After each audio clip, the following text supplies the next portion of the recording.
जय माता दी। या देवी सर्वभूतेषु मां कात्यायनी रूपेण संस्थिता।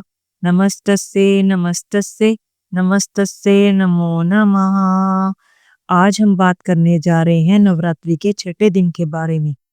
नवरात्रि के छठे दिन की पूजा मां कात्यायनी को समर्पित होती है। इनका स्वरूप बहुत ही दिव्य और तेजस्वी है। मां कात्यायनी को महिषासुर मर्दिनी भी कहा जाता है, क्योंकि इन्होंने ही महिषासुर का वध करके देवताओं को उनकी त्रासदी से मुक्त कराया था।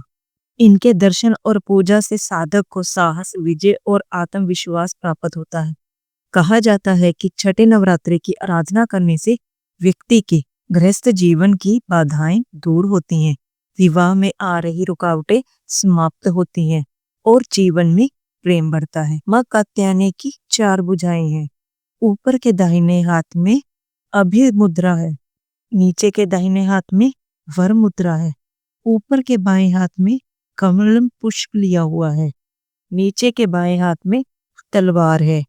इनका वाहन सिंह है, जो वीरता और पराक्रम का प्रतीक है।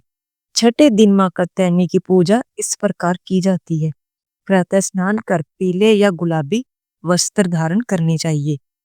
मां की प्रतिमा का या चित्र गंगा जल छिड़कर शुद्ध करें। धूप, दीप, पुष्प, चंदन और अक्षत अर्पित करें। गुलाबी फूल विशेष रूप से चढ़ाना मां को शुभ माना जाता है। शहद का भोग लगाना मां कात्यायनी को अति प्रिय है। ओम देवी कात्यायनी नमः। इस मंत्र का जाप कम से कम 108 बार करें। इस मंत्र का जाप करने से आपको और भी बहुत से लाभ मिलते हैं। विवाह में आ रही बाधाएं दूर होती है, जैसे कन्याओं को योग्य वर की प्राप्ति होती है, साधक को शौर्य और पराक्रम मिलता है और शत्रु का नाश होता है। आध्यात्मिक शक्ति और ध्यान से सिद्धि प्राप्त होती है। बहुत समय पहले एक महान ऋषि हुए, ऋषि कात्यायन। वह अंत तपस्वी और धर्मात्मा थे। वह मां भगवती की कठोर तपस्या करने लगे। वर्षों तक कठिन साधना के बाद मां भगवती ने उन्हें दर्शन दिए और वर मांगने को कहा। ऋषि कात्यायन ने कहा, मां, मैं चाहता हूं कि आप मेरे घर में पुत्री रूप में जन्म ले। मां ने उनकी भक्ति से प्रसन्न होकर कहा, ऋषिवर, आपके घर में मैं पुत्री रूप में अवतरित होकर महिषासुर का वध करूंगी। इसी वरदान के परिणाम स्वरूप देवी ने ऋषि कात्यायन के घर में कात्यायनी के रूप में जन्म लिया। महिषासुर एक राक्षस था, जिसने कठोर तपस्या करके ब्रह्मा जी से अमरता का वरदान मांगा। उसने कहा, हे ब्राह्मण, मुझे किसी भी देव, दानव या पुरुष से मृत्यु ना हो। महिषासुर ने जब ब्रह्मा जी से वरदान प्राप्त किया कि कोई देव, दानव या पुरुष उसे मार नहीं सकता, तब उसके अहंकार की कोई सीमा ना रही। धीरे धीरे वह अपने राक्षसी स्वभाव को दिखाने लगा। सबसे पहले उसने स्वर्गलोक पर चढ़ाई की।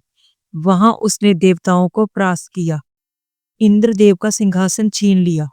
अग्नि, वायु, वरुण और चंद्रदेव को भी उसने परास्त कर दिया। सब देवता विवश होकर उसके आदेशों का पालन करने लगे।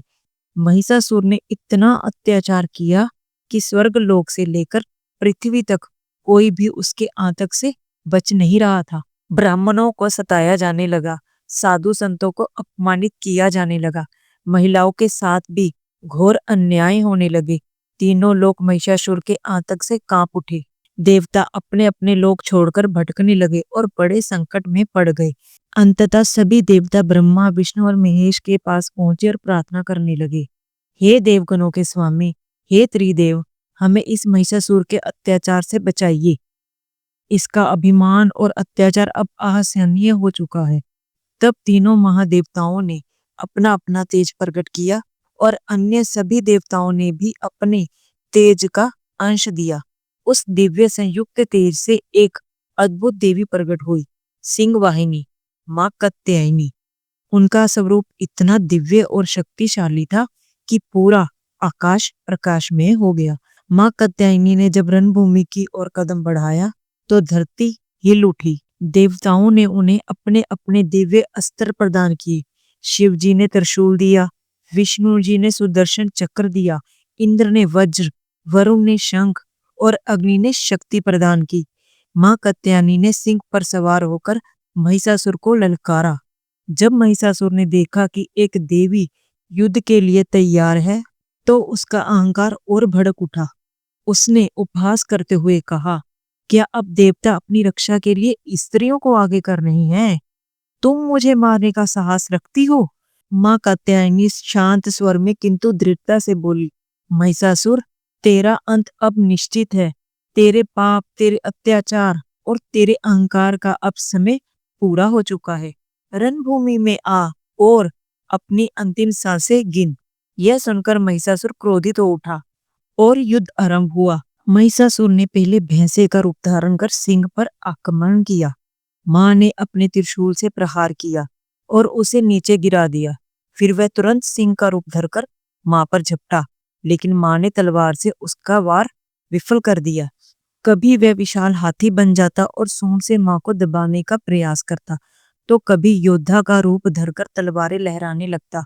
हर बार मां कात्यायनी अपनी दिव्य शक्ति और शस्त्रों से उसका सामना करती और उसे प्रयास्त कर देती। अतः जब महिषासुर ने पूर्ण भैंसे का रूप धारण कर मां कात्यायनी पर धावा बोला, तब मां ने अपने त्रिशूल को उसकी छाती में भेद दिया। महिषासुर तड़प कर गिर पड़ा और उसकी आत्मा देह से निकल गई। उसी क्षण तीनों लोकों में आनंद और उल्लास की लहर दौड़ गई। देवताओं ने सर्वलोक पुण्य प्राप्त किया और मां कात्यायनी की जय जयकार से पूरा आकाश गूंज उठा। इस प्रकार मां कात्यायनी ने महिषासुर का वध करके संसार को उसके आतंक से मुक्त किया और यह सिद्ध कर दिया कि अत्याचार कितना भी बड़ा क्यों ना हो, अंत में धर्म और सत्य की ही विजय होती है। कहा जाता है कि प्राचीन समय में गोपियों ने भगवान श्री कृष्ण को पति रूप में पाने के लिए मां कात्यायनी की आराधना की थी। मथुरा के पास यमुना तट पर गोपियां हर दिन प्रातःकाल स्नान करती और फिर मां कात्यायनी की मूर्ति बनाकर पूजा करती। वह कहती, हे मां कात्यायनी, हमें कृष्ण पति के रूप में प्राप्त हो। उनकी गहन भक्ति और निष्ठा से प्रसन्न होकर मां कात्यायनी ने उन्हें आशीर्वाद दिया।